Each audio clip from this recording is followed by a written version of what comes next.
जय हिंद जय भारत। तो दोस्तों एक और नई वीडियो में आपका फिर से बहुत बहुत स्वागत है, क्योंकि यहाँ पर 8th पे कमीशन को लेकर एक बेहद ही बड़ी खुशखबरी, बेहद ही बड़ी बिग अपडेट आप सभी के सामने लेकर हाजिर हुई हूँ एक बार फिर से। तो वीडियो में आगे बढ़ने से पहले फ्रेंड्स आप सभी से एक रिक्वेस्ट है कि चैनल को सब्सक्राइब जरूर कर लीजिएगा। साथ ही साथ दोस्तों आगे भी आपको इसी तरह की अपडेट्स मैं इस चैनल के माध्यम से 8वें वेतन आयोग को लेकर देती रहूंगी। तो चैनल को सब्सक्राइब कर वीडियो को एक लाइक और एक शेयर जरूर करके जाइएगा। साथ साथ कमेंट बॉक्स में हमें ये जरूर लिख के बताइएगा कि आप हमारी वीडियो कहाँ से देख रहे हैं, ताकि हमें पता चल सके कि लोग हमारी वीडियो कहाँ कहाँ से देख रहे हैं, जो हमारे व्यूवर्स हैं वो हमारे साथ कहाँ कहाँ से जुड़े हुए हैं। तो चलते हैं आज की खबरों की तरफ। जो पहली और सबसे बड़ी खबर निकल कर आ रही है वो सभी के लिए खुशखबरी है। जी हाँ दोस्तों, केंद्रीय कर्मचारियों को 20 महीने का एरियर 8वें वेतन आयोग से मिलेगी बड़ी खुशखबरी। सभी को बता दें, 8वें वेतन आयोग को सिफारिशें सरकार को सौंपने के लिए 18 महीने का वक्त दिया गया है। ऐसा माना जा रहा है कि सरकार 8वें वेतन आयोग की सिफारिशों की बैक डेट में जाकर 1 जनवरी 2026 से लागू कर सकती है, ऐसा माना जा रहा है। वहीं पर आप सभी को बता दें, केंद्रीय कर्मचारियों के लिए गठित 8वें वेतन आयोग ने सरकार की सिफारिशें सौंपने की तैयारी शुरू कर दी है। इसी कड़ी में वेतन आयोग न सिर्फ देश के अलग अलग शहरों में बैठक कर रहा है, बल्कि कर्मचारी संगठन, पेंशनर्स और अन्य हितधारकों से सुझाव भी लेने में लगा हुआ है। इसी बीच नए वेतन आयोग में सैलरी और एरियर को लेकर कैलकुलेशन किया जा रहा है। जी हाँ दोस्तों, आज हम आपको बताएंगे कि कर्मचारियों को कितनी सैलरी और एरियर यहाँ पर मिल सकता है। 20 महीने का एरियर मिलेगा। जी हाँ दोस्तों, 8वां वेतन आयोग को सिफारिशें सरकार को सौंपने के लिए 18 महीने का वक्त दिया गया। इसी अवधि साल 2027 की पहली छमाही यानी तक खत्म हो सकता है। हालांकि अभी जो की रफ्तार है उस हिसाब से 1 या 2 महीने की देरी हो सकती है। ऐसे में सिफारिशें अगस्त 2027 तक सरकार को सौंप दिए जाने का अनुमान लगाया जा रहा है। ऐसा माना जा रहा है कि सरकार वेतन आयोग की सिफारिशें की बैक डेट में जाकर 1 जनवरी 2026 से लागू कर सकती है। अगर ऐसा होता है तो केंद्रीय कर्मचारियों को 20 महीने का एरियर यहाँ पर मिलेगा। जी हाँ दोस्तों, अगर सरकार यहाँ पर 1 जनवरी 2026 से ये चीजें लागू करेगी तो ही आपको 20 महीने का एरियर यहाँ पर दिया जाएगा। आमतौर पर एरियर का भुगतान उस तारीख से किया जाता है जब नया वेतन आयोग लागू होता है। कहने का मतलब है कि अगर संशोधित वेतन को लागू करने में लगभग 20 महीने की देरी होती है तो कर्मचारियों को उनके मौजूदा मूल वेतन और नए फिटमेंट फैक्टर के तहत संशोधित मूल वेतन के बीच एक अंतर के आधार पर एरियर मिल सकता है। 15 जून तक देने हैं सुझाव। जी हाँ दोस्तों, अगर आप भी कोई सुझाव देना चाहते हैं तो 15 जून तक की तारीख आप सभी के पास है, क्योंकि 15 जून को होने वाली है एक अहम बैठक जिसके अंदर बेहद ही बड़े बड़े फैसले लिए जा सकते हैं।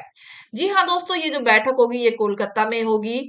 साथ ही साथ 8वें वेतन आयोग आधिकारिक वेबसाइट के जरिए केंद्रीय कर्मचारी हितधारकों से सुझाव मांगे जा रहे हैं। बीते मार्च महीने में औपचारिक मेमोरेंडम जमा करने की प्रक्रिया शुरू होने के बाद वेतन आयोग ने 15 जून तक का सुझाव और मेमोरेंडम मंगाए हैं। इस जमा करने की प्रक्रिया 5 मार्च 2026 को शुरू हुई, जिसमें पहले 30 अप्रैल फिर 31 मई की समय सीमा तय गई। केंद्र सरकार के लगभग 50 लाख केंद्रीय कर्मचारी, 65 लाख पेंशनर्स 8वें वेतन आयोग की सिफारिशों का असर पड़ेगा। आपको बता दें कि 7वें वेतन आयोग की अवधि 31 दिसंबर 2025 को समाप्त हो चुकी है। ऐसे में 8वें वेतन आयोग को लेकर अब चर्चाएं और भी जोरों शोरों पर है। कितना मिलेगा एरियर?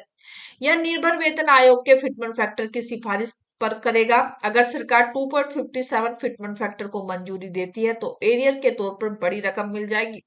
इस स्थिति में लेवल 10 के कर्मचारी को 20 महीने की अवधि के लिए करीब 17.62 लाख रुपए का एरियर मिल सकता है। वहीं कर्मचारी संगठनों द्वारा मांग किए जा रहे 2.86 फिटमेंट फैक्टर की स्थिति में एरियर का आंकड़ा और बड़ा हो सकता है। अनुमान के अनुसार लेवल 10 के कर्मचारी को लगभग 20.87 लाख रुपए और लेवल 9 के कर्मचारियों को 19.75 लाख रुपए तक का एरियर यहां पर मिल सकता है। कई कर्मचारी संगठन 3 या उससे अधिक के फिटमेंट फैक्टर को लागू करने की भी मांग की जा रही है। लेकिन अब जो मांग की जा रही है उसका फैसला तो बाद में ही निकलेगा, जब एरियर यहाँ पर दिया जाएगा, जब 8वां वेतन यहाँ पर लागू होगा। वहीं पर डीए में 2% की बढ़ोतरी का ऐलान, जुलाई की सैलरी में इन कर्मचारियों को मिलेगी खुशखबरी। केंद्रीय कर्मचारियों को महंगाई भत्ते में बढ़ोतरी का इंतजार है। यह बढ़ोतरी जुलाई से दिसंबर छमाई के लिए होगी। इससे पहले असम की नई सरकार ने अपने कर्मचारियों को बड़ा तोहफा दिया है। जी हाँ दोस्तों, यहाँ पर असम सरकार ने अपने केंद्रीय कर्मचारियों को बेहद ही बड़ा तोहफा दिया है। केंद्रीय कर्मचारियों को अब साल के दूसरी छमाही की महंगाई भत्ता यानी डीए और महंगाई राहत डीआर में बढ़ोतरी का इंतजार है। इस माहौल के बीच देश के अलग अलग राज्य अपने कर्मचारियों के लिए भत्ते का ऐलान कर रहे हैं। इसी कड़ी में असम की नई सरकार ने सभी राज्य कर्मचारियों पेंशनर्स को बड़ी राहत देते हुए महंगाई भत्ते और महंगाई राहत में बढ़ोतरी की मंजूरी दे दी। इनकी जानकारी खुद मुख्यमंत्री हिम्मत बिस्वा शर्मा ने दी है। जी हाँ दोस्तों, आपको बता दें, असम के जीत के बाद मुख्यमंत्री हिम्मत बिस्वा शर्मा की अध्यक्षता में हुई पहली कैबिनेट बैठक में डीए और डीआर को मौजूदा 58% से बढ़ाकर 60% करने का फैसला लिया है। अब बढ़ी हुई दर का लाभ जून 2026 के वेतन के साथ दिया जाएगा। इसका भुगतान जुलाई 2026 में होगा। इससे फैसले से लाखों राज्य कर्मचारी और पेंशनर्स को महंगाई के दौर में अत्यंत राहत मिल सकती है।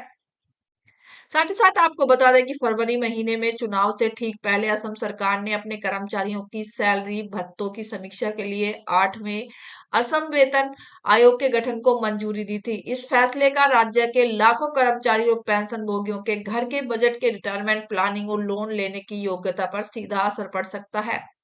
वेतन आयोग की अध्यक्षता पूर्व अतिरिक्त मुख्य सचिव सुभाष चंद्र दास कर रहे हैं और इसमें 7 अन्य सदस्य भी शामिल हैं।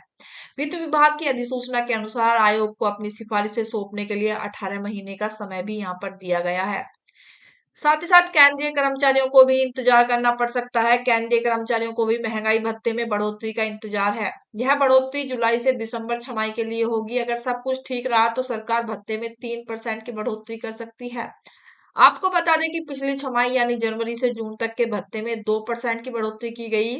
वहीं अब जुलाई से दिसंबर छमाही के भत्ते में 3% का इजाफा होने की यहाँ पर पूरी पूरी उम्मीद जताई जा रही है, क्योंकि दिन प्रतिदिन महंगाई बढ़ती जा रही है। तो ऐसे में सरकार को डीए में बढ़ावा देना होगा। साथ ही साथ सरकारी आंकड़ों के अनुसार अप्रैल 2026 में खुदरा महंगाई दर 3.48 हो गई थी, जबकि खाद्य पदार्थों की महंगाई 4.20 तक पहुंच चुकी थी। खाने पीने की चीजें, दूध, सब्जियां और अन्य जरूरी सामान, बिजली, ईंधन और सीएनजी, डीजल और पेट्रोल की बढ़ती कीमतें घरों के बजट पर दबाव डाल रही हैं। ऐसे में डीए में बदलाव से महंगाई की मार झेल रहे मध्यम वर्गीय लोग, कम आय वाले समूह और रोजाना सफर करने वालों को काफी राहत मिल सकती है।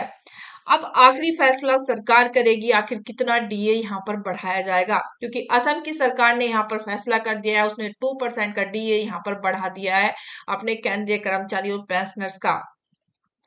सवाल है कि उत्तर प्रदेश की सरकार क्या करेगी। जी हाँ दोस्तों, उत्तर प्रदेश की सरकार को भी कुछ बड़ा करना होगा, क्योंकि इस बार जो महंगाई है वो दिन प्रतिदिन बढ़ती जा रही है। आपने देखा है सीएनजी, पेट्रोल, डीजल, एलपीजी, सभी चीजें यहाँ पर लगातार तेजी से बढ़ रही हैं। सभी चीजों की मार यहाँ पर लोगों पर पड़ती हुई नजर आई है। तो ऐसे में सरकार को कुछ सोचना होगा, जल्द ही ये फैसले लेने होंगे और जल्द ही 8वां वेतन आयोग लागू करना होगा। तो मिलते हैं इसी आशा के साथ कि जल्द ही 8वां वेतन आयोग लागू हो और डीए में वृद्धि हो, सरकार आखिर समझे सभी को। तब तक के लिए जय हिंद, जय भारत।